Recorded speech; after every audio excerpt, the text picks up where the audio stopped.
ওই পার বাংলা থেকে আমাদের এক ভাই কি বলছে এটা মনোযোগ দিয়ে শোনেন। বাংলাদেশে আমাদের হিন্দু ভাইকে জ্যান্ত জ্বালিয়ে পুড়িয়ে মেরেছে। হ্যাঁ, কি নির্মম সেই দৃশ্য, কি বর্বরতার সাথে সেই মেরেছে। এখন কি মনে হচ্ছে আমরা সেই আবার আগের মতো মধ্যযুগে ফিরে গেছি। এখন সবাই চুপ, আমির খান চুপ, বলিউড গ্যাং চুপ, কংগ্রেস চুপ, ওয়েসিস চুপ, সবাই চুপ। কেন জানো? কারণ একটা হিন্দু টার্গেট হয়েছে, আর একটা হিন্দুকে নিয়ে কথা বলার জন্য আজকের দিনে কেউ নেই। ছেলেটা নিজের জান ভিক্ষা চাইছে ফ্যাক্টরির মধ্যে বসে, আর সেইখানটা বাংলাদেশি পুলিশ নিজে সেই মবের হাতে তুলে দিয়েছে দীপুকে। আমার একটাই প্রশ্ন সমস্ত মুসলমানদের কাছে, যে কি দোষ করেছিল আমাদের ভাই? হ্যাঁ, সে হিন্দু হয়ে কি দোষ করেছিল? সেটাই তো মেইন কারণ, তাই না? কারণ অন্য যেই কথাটা রটানো হচ্ছে সে নবীজিকে নিয়ে ভুলভাল কুটুক্তি করেছে, এটা তো সম্পূর্ণ মিথ্যা। এটার কি কোনো প্রমাণ তোমরা দিতে পারবে? কোনো ভিডিও ফুটেজ, কোনো কিছু এমন জায়গা আছে যে সেখানে সে বলেছে কুটুক্তি করেছে? আচ্ছা, আমি মেনেই নিলাম সে একটা খারাপ কিছু বলেছে, কুটুক্তি করেছে, আমি চলো মেনে নিলাম। তো সেটার শাস্তি কে দেবে?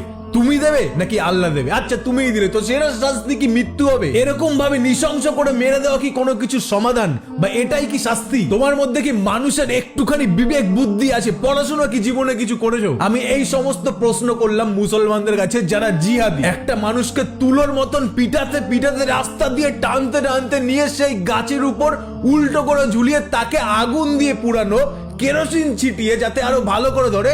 তো এরকম বর্বরতায় এইটাই কি ইসলাম শিক্ষা দেয়? এটাই কি শান্তির ধর্ম? ইউরোপ কান্ট্রিতে চলে যাও, সে যদি সত্যি শান্তির ধর্ম হতো তারা কি এরকম করতো? আমার একটাই প্রশ্ন তোমাদের কাছে, বলো এরকম তারা কেন করলো? কারণ কোরআনটা তাদের পছন্দ হয়নি। কার কি ভালো লাগবে না লাগবে সেটা তার ব্যক্তিগত ব্যাপার। তোমার কোনটা পছন্দ অপছন্দ সেটা তুমি জানাতেই পারবে। আর এই ধর্ম কে বানালো? এটা তো তোমার আমার মতন মানুষই বানিয়েছে, তাই না? আর সেই ধর্ম নিয়ে চলছে রাজনীতি। আর ইউরোপ কান্ট্রিতে যারা কোরআন পুড়িয়ে ফেলছে তাদেরকেও ভিকটিম বানাতে পারবে না। কেন জানো? কারণ ভিকটিম হবে সারা জীবন আমাদের মতন গরিব মানুষেরা। দীপু চন্দ্র দাস সম্পূর্ণ হবে একটা ইনোসেন্ট ছেলে ছিল। হ্যাঁ, তার হাতে কিন্তু একটা স্ক্রিন টাচ মোবাইল, যেটা আমাদের সবার কাছে আছে, একটা মডার্ন মোবাইল, সেটাও ছিল না। একটা স্মার্টফোন ছিল না, সে বুতাম, সেই হাতে আগেকার যুগে মানুষ ইউজ করতো, সেই ফোন ইউজ করতে যাতে কথা বলতে পারে বাড়ির লোকের সাথে। তার আশেপাশে যেই সমস্ত মুসলিম নেইবার আছে তারা কি বলে জানো তার সম্পর্কে? দেখে নাও। গ্রামও ভালো ছেলে, একের ছেলে, কিন্তু এই এলাকাতে এরকম ছেলে নেই। আমরা যদি মাঠে হঠাৎ তারপরে চোখ তুললে চাইছে না কোনো। সত্যি ভাই, একের ছেলে ছিল সেই দীপু, কিন্তু মুসলিমদের মাঝখানে আমাদের ভাই আর আজকে আমাদের মধ্যে নেই। তাকে এমন ভাবে মেরেছে যেটা মানে আমরা কেউ ভুলতে পারবো না। যেসব জিহাদি মুসলমানরা এভাবে নৃশংস ভাবে তাকে মেরেছে, তাদের কাছে আমি একটা প্রশ্ন করতে চাই, যে তোমাদের কি একবার মনে হলো না সেও কারোর একটা সন্তান, তারও মা আছে, বাবা আছে। তার বাবা যে, তার তো চোখে জল সে ধরে রাখতে পারছে না, তার বাবা পঙ্গু, তাদের ফ্যামিলিতে খাবার জোটানোর মতন সে একমাত্র সম্বল ছিল সেই ছেলেটা। আমার ছেলেটা করবো, আমার ছেলেটা শিক্ষিত না, শিক্ষিত ছেলে, আমার মনে হয় এই কামটা করবো আমার ছেলে। আর তাকে একদম মাঝ রাস্তায় উল্টো করে ঝুলিয়ে পুড়িয়ে মেরেছে।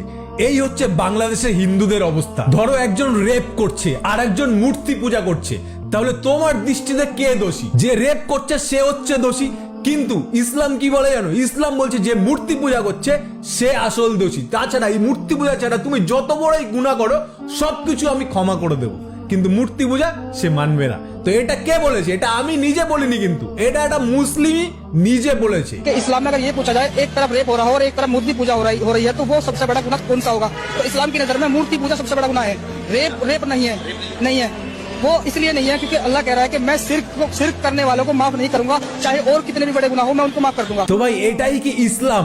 আচ্ছা, কোরআন কে লিখেছে বলো? এটুকু কমন সেন্স নেই ভাই? কোরআন তো একজন মানুষই লিখেছে, কিন্তু অধিকাংশ মুসলিমরাই ভাবে, বিশেষ করে জিহাদি মুসলিমরা ভাবে এটা একটা আসমানি কিতাব, উপর থেকে এসেছে, আল্লাহ ডাইরেক্ট উপর দিয়ে এই কিতাব ফেলেছে। সেম ভাই সেম। আমার নিজের বহুত মুসলিম ফ্রেন্ড আছে, তাদের সাথে আমি একসাথে খাই, একসাথে চলাফেরা করি, একসাথে কাজ করি, একসাথে খেলাধুলা করি, সমস্তটা তাদের সাথেই আমার চলে। কই ভাই, তারা তো এরকম জিহাদি না। একমাত্র জিহাদি মুসলিম গুলো দেশটাকে পুরো শেষ করে দিচ্ছে। দুনিয়ার যত ভিকটিম আছে তারা বিভিন্ন ধর্মের, কিন্তু যত সব সন্ত্রাস ফেলাচ্ছে সেগুলো সব এক ধর্মের। যেখানে ইসলামের জন্ম হলো আরবে, এই ধরনের ঘটনা আমার খুলনা জেলায় এর আগে 5-7 বার হয়েছে। আমাদের এলাকার মুসলিমরা কি করছে? তারা কি এইভাবে জ্যান্ত বাড়ায় মারে পোড়ায় ফেলছে? তারা আইনি রাতে উঠাই দিছে। আপনারা ভাই কিসের শত্রুই তাকে এইভাবে পোড়ায় মেরে ফেললেন? তার তো কোনো দোষ ছিল না। সে স্মার্টফোনও ব্যবহার করতো না, সে কীভাবে নবীজিকে নিয়ে কটূক্তি কথা বলল। প্লিজ এই ভিডিওটা এত পরিমাণ শেয়ার করবেন, মানুষ যেন দেখার সুযোগ পায়।